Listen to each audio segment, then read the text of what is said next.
आजच्या या सखोल चर्चेमध्ये सर्वांचं स्वागत आहे. आज आपल्याकडे असलेल्या माहितीच्या स्रोतांमध्ये एक अतिशय भारावून टाकणारा आणि थरारक असा मजकूर आहे. हो, आणि तो प्रसंग वाचतानाच मुळे अंगावर काटा येतो. अगदी. आपण आज बाजिंद या सुप्रसिद्ध पुस्तकातील पान क्रमांक 38 वरील एका अत्यंत नाट्यमय आणि श्वास रोखून धरायला लावणाऱ्या प्रसंगावर लक्ष केंद्रित करणार आहोत. या साहित्यातील कर्तव्य, फसवणूक, मानवी भावनांचा प्रचंड गुंता आणि अगदी अनपेक्षितपणे उद्भवणारा एक महाभयंकर युद्ध प्रसंग या सगळ्याचं आपण आज सखोल विश्लेषण करणार आहोत. नक्कीच. म्हणजे एकंदरीतच हा एक परिपूर्ण असा अभ्यासाचा विषय आहे. हो ना. ठीक आहे, आपण हे जरा उलगडून पाहूया. या प्रसंगाची सुरुवात एका अतिशय नाजूक आणि गोंधळलेल्या मनस्थितीतून होते. जेव्हा मी हे वाचत होते तेव्हा माझ्या डोळ्यांसमोर सावित्री नावाची एक व्यक्तिरेखा उभी राहिली. बरोबर. जी जवळपास अर्धमूर्छित अवस्थेत आहे. तिला नुकताच एक असा धक्का बसला आहे ज्यातून सावरणं तिला कमालीचे कठीण जात आहे. यातील सर्वात रंजक गोष्ट म्हणजे सावित्रीच्या मनातील हा जो संघर्ष आहे ना, तो केवळ आश्चर्याचा नाहीये. तिची ती जी अस्वस्थता आहे ती अगदी स्वाभाविक आहे, कारण इथे एका माणसाचा संपूर्ण मुखवटा गळून पडला आहे. नक्कीच. म्हणजे पहा, तिचा असा ठाम समज होता की खंडेराय हा केवळ नोकरीसाठी वाड्यात आलेला एक सामान्य गरीब माणूस आहे. हो, एक असा माणूस ज्याला साधी तलवार किंवा भालाही चालवता येत नाही असं तिला वाटत होतं. अगदी बरोबर. पण अचानक एका प्रसंगात तिच्यासमोर हे सत्य उघड होते की तो खंडेराय नसून एक अत्यंत शूर, खतरनाक असा योद्धा आहे. एखाद्या व्यक्तीला आपण अत्यंत सामान्य किंवा थोडं दुबळं समजत असतो आणि अचानक तिचे एक रौद्र आणि पराक्रमी रूप आपल्यासमोर येते. हा धक्का पचवणं खरंच सोपे नसते. आणि तिच्या मनस्थितीचे मानसशास्त्रीय विश्लेषण केले तर आपल्याला एकाच वेळी दोन अत्यंत विरुद्ध भावनांचा खेळ पाहायला मिळतो. तो कसा काय? म्हणजे बघा, खंडेरायाने जे शौर्य दाखवलं आहे, त्याचा जो पराक्रम तिच्या समोर आला आहे, त्यावर तिने खुश व्हावे की त्याने एवढे दिवस खोटे बोलून आपली खरी ओळख लपवून वाड्यात प्रवेश मिळवला यावर राग व्यक्त करावा. हा संभ्रम आहे तिथे. होय, या संभ्रमात ती अडकली आहे. हा संभ्रम माणसाच्या मुखवट्याविषयी खूप काही सांगून जातो. हे मात्र खरंय. दैनंदिन जीवनातही आपण पाहतो की जेव्हा आपला एखादा अत्यंत जवळचा मित्र किंवा सहकारी एखादी मोठी गोष्ट लपवतो, आणि ती गोष्ट जेव्हा अचानक समोर येते तेव्हा तो माणूस आपल्यासाठी एका क्षणात अनोळखी बनतो. बरोबर. आपण समाजात वावरताना अनेकदा मुखवटे धारण करतो, पण जेव्हा तो मुखवटा गळून पडतो आणि खरे रूप समोर येते तेव्हा आजूबाजूच्या लोकांचा जो विश्वास डळमळीत होतो, त्याचं हे उत्तम उदाहरण आहे. अगदी. सावित्रीच्या नजरेतून पाहिल्यास खंडेराय हा आता तिचा रक्षकही आहे आणि त्याचवेळी तिचा विश्वासघात करणारा एक अनोळखी माणूसही आहे. मानवी नातेसंबंधांमधील हा फसवणुकीचा आणि वास्तवाचा गुंता लेखकाने अत्यंत ताकदीने मांडला आहे. एखाद्यावर विश्वास ठेवायचा की त्याच्या खोटेपणाचा राग करायचा, हा तिढा माणसाला आतून पोखरून काढतो. आणि विशेष म्हणजे हा मानसिक तिढा सुटत नाहीये. तोच हा प्रसंग एका अत्यंत वेगळ्या आणि धक्कादायक वळणावर जाऊन पोहोचतो. हो, सावित्री या धक्क्यातून सावरत नाहीये. तोच आणखी एक घटना घडते. जंगलाच्या त्या वातावरणात एक स्वार घोड्यावरून पायउतार होतो. आणि आश्चर्य म्हणजे तो समोर उभ्या असलेल्या खंडेरायाला, ज्याचे खरे नाव खंडोजी आहे ह्यात आपल्याला समजते, त्याला चक्क मुजरा करतो. विचार करा, जो माणूस वाड्यात एक सामान्य नोकर म्हणून वावरत होता त्याला एका सैनिकाने मुजरा करणे हे दृश्य सावित्रीसाठी किती थक्क करणारे असेल. हा प्रसंग म्हणजे केवळ कथेतील एक वळण नाहीये. नाही, मुळीच नाही. ती एका अत्यंत मोठ्या आणि गुप्त यंत्रणेची ओळख आहे. हो, आणि तो स्वार तिथेच थांबत नाही. तो खंडोजीला बाजूला नेतो आणि अतिशय स्पष्ट शब्दांत जाब विचारतो. त्या स्वाराचे वाक्य अतिशय महत्वाचे आहे. तो म्हणतो, नाईक, हे काय करून बसला आपण? तुम्ही स्वराज्याच्या कामगिरीवर असलेले सैनिक आहात. असा जीव धोक्यात घालणे आपणास शोभत नाही. बापरे, म्हणजे हे शब्दच खूप काही सांगून जातात. आणि यापुढचा जो खुलासा या स्रोतांमध्ये दिला आहे तो तर आणखीनच अंगावर काटा आणणार आहे. त्या स्वाराने स्पष्ट केले की खुद बहिर्जी नाईकांनी त्यांना घेऊन येण्यासाठी पाठवले आहे. आता इथे स्वराज्य आणि बहिर्जी नाईक यांचा उल्लेख येताच या संपूर्ण प्रसंगाचं गांभीर्य एकदम वेगळ्याच पातळीवर जाते. हो ना. जर आपण याला ऐतिहासिक आणि सामरिक दृष्टिकोनातून पाहिले तर बहिर्जी नाईकांचा उल्लेख येताच आपल्याला खंडोजीच्या भूमिकेची व्याप्ती आणि त्याचं महत्त्व समजते. बहिर्जी नाईक हे छत्रपती शिवाजी महाराजांच्या गुप्तहेर खात्याचे प्रमुख होते. बरोबर. त्यांचे जाळे अत्यंत गूढ आणि अचूक होते. खंडोजी हा केवळ एक सामान्य योद्धा नाही, तर तो स्वराज्याच्या एका अत्यंत महत्त्वाच्या आणि गुप्त कामगिरीवर असलेला सैनिक आहे. म्हणजे तो त्या गुप्तहेर यंत्रणेचा एक भाग आहे. अगदी. एक गुप्तहेर किंवा अशा स्वरूपाच्या गुप्त मोहिमेवर असलेला सैनिक जेव्हा आपली ओळख उघड करतो किंवा स्वतःचा जीव वैयक्तिक कारणासाठी धोक्यात घालतो, तेव्हा तो केवळ स्वतःचेच नव्हे तर संपूर्ण मोहिमेचे आणि पर्यायाने राज्याचे नुकसान करत असतो. गुप्तहेराचे जीवन हे स्वतःचे अस्तित्व पूर्णपणे पुसून टाकण्याचे असते. हे ऐकायला खूपच कठोर वाटते. पण जेव्हा खंडोजी त्या स्वाराला विचारतो की मला घेऊन यायला मी कोणती चूक केली आहे, तेव्हा तिथे असलेल्या 3-4 शिलेदारांनी क्षणाचाही विलंब न लावता खंडोजीच्या दंडाला पकडले. हो, त्यांनी लगेच कारवाई केली. आणि त्यांनी दिलेलं उत्तर मला खूप अस्वस्थ करून गेले. ते म्हणतात, नाईक, आम्हाला माफ करा, आम्ही हुकुमाचे गुलाम आहोत. या एका वाक्यात लष्करी शिस्तीचे आणि सैनिकी जीवनाचे सर्वात कठोर सत्य दडलेले आहे. म्हणजे तिथे वैयक्तिक भावनांना काहीच किंमत नसते का? तिथे वैयक्तिक भावनांना, ओळखीला, मैत्रीला किंवा भूतकाळातील उपकारांना कोणतीही जागा नसते. आदेश हाच अंतिम असतो. शिस्तबद्ध सैन्यात कर्तव्याची कठोरता कशी असते हे यातून स्पष्ट होते. त्या शिलेदारांना खंडोजीबद्दल प्रचंड आदर आहे. तो त्यांच्या यंत्रणेतील एक महत्त्वाचा आणि कदाचित वरिष्ठ दुवा आहे. म्हणूनच ते आम्हाला माफ करा असे म्हणतात. पण कर्तव्य म्हणून ते त्याला पकडतातही. हा भावनिक समतोल आणि कर्तव्याचा पगडा अत्यंत अचूकपणे टिपला आहे. एका बाजूला माणुसकी आणि दुसऱ्या बाजूला हुकूम. अगदी बरोबर. इथेच खऱ्या अर्थाने एक प्रश्न निर्माण होतो आणि मला वाटते या सखोल चर्चेचा हा सर्वात महत्त्वाचा भाग आहे. इथेच हा विषय खऱ्या अर्थाने रंजक बनतो. कोणता प्रश्न? खंडोजी हा एक अत्यंत कर्तव्यदक्ष, शिस्तबद्ध आणि बहिर्जी नाईकांच्या तालमीत तयार झालेला गुप्त सैनिक आहे, हे आपण पाहिलं. मग अशा या प्रशिक्षित सैनिकाकडून असा आत्ताताईपणा कसा झाला? बरोबर आहे. जेव्हा आपण मूळ संदर्भ वाचतो तेव्हा यामागील कारणाचा उलगडा होतो. आणि ते कारण पूर्णपणे भावनिक आहे, नाही का? अगदी.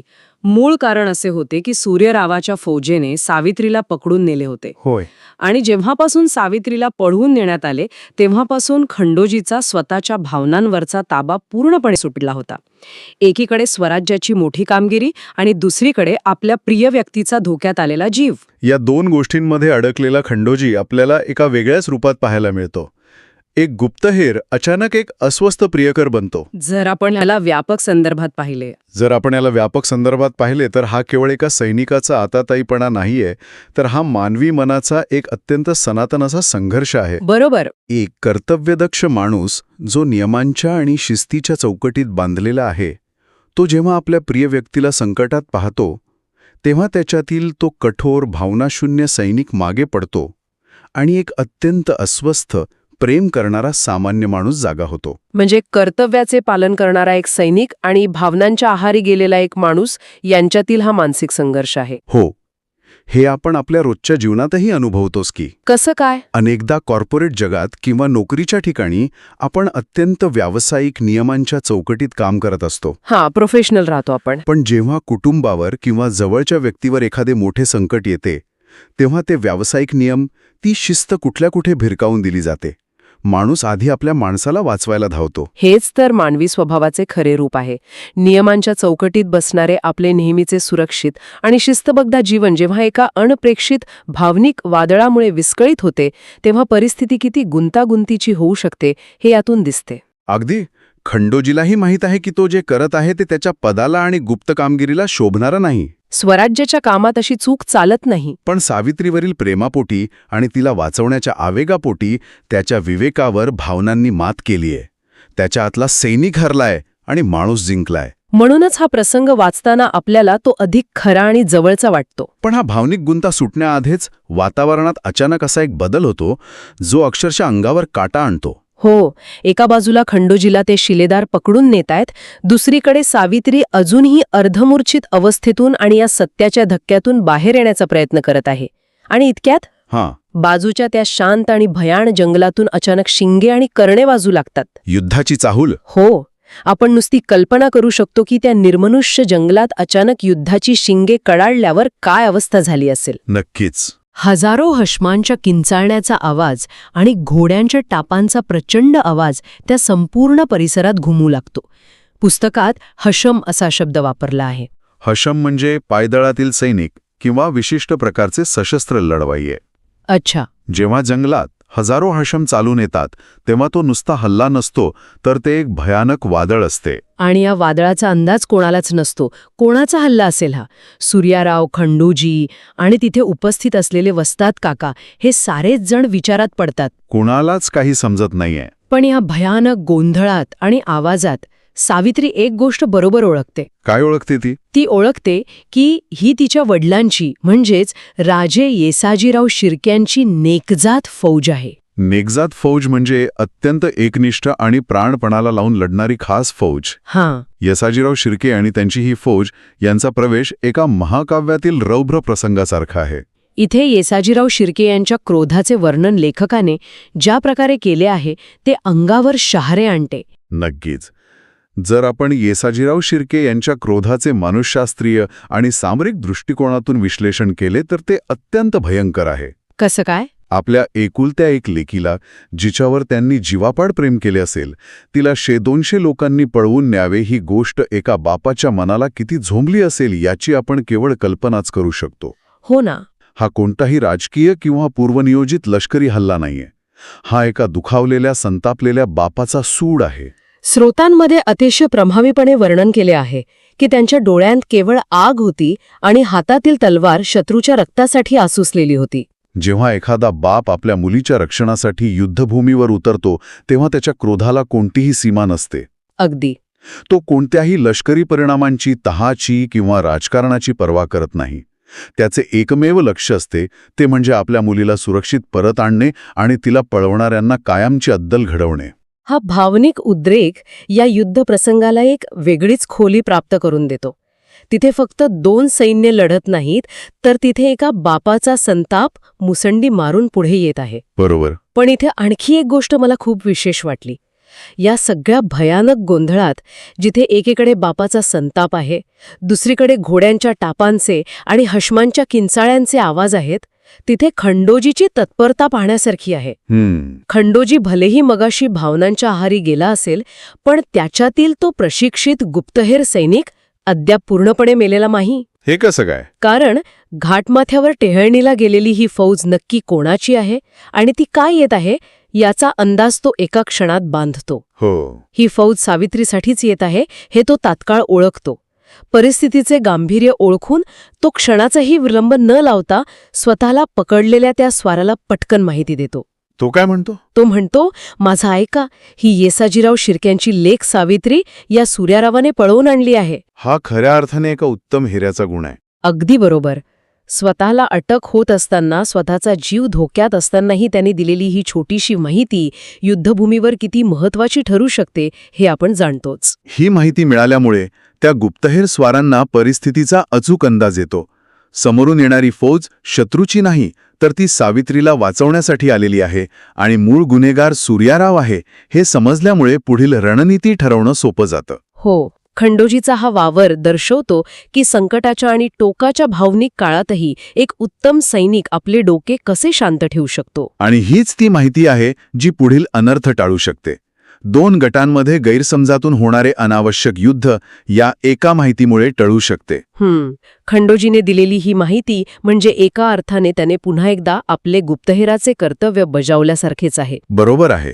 स्वतःच्या अस्तित्वाचा प्रश्न निर्माण झालेला असतानाही आपल्या मोहिमेतील सहकाऱ्यांना शत्रूच्या आणि परिस्थितीच्या अचूक हालचालींची माहिती देणे हे त्याच्यातील बहिर्जी नायिकांच्या सैनिकाचे जिवंत असणं सिद्ध करते. अगदी.